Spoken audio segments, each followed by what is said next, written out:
অন্যের দোষ হলে বলবে পাপের ফল, আর যদি নিজে দোষ করে ভাগ্যের পরিহাস। আসলে মানুষ নিজের দোষের বেলায় অন্ধ, আর অন্য কারো দোষ খোঁজার বেলায় অনুবীক্ষণ যন্ত্র।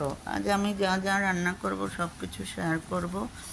প্রথমে আমি গরুর জিব্বা মগজ ভাজি করলাম, তারপরে কলিজা ভাজি করলাম। আমি সব কিছু দেখাই নাই, ভিডিও অনেক লং হয়ে যাবে, তাই একদম লাস্ট এর ভিডিওটা করলাম।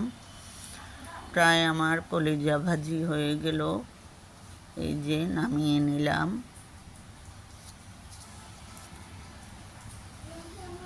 আজ এইটুকুই ছিল। আমার রান্না কেমন হয়েছে জানাবেন। আর সাথে মাছ দিয়ে কাঁঠালের বিচির ভর্তা। এই ভর্তাটা অনেক মজা লাগে, আপনারাও করে খাবেন। সবাই ভালো থাকবেন।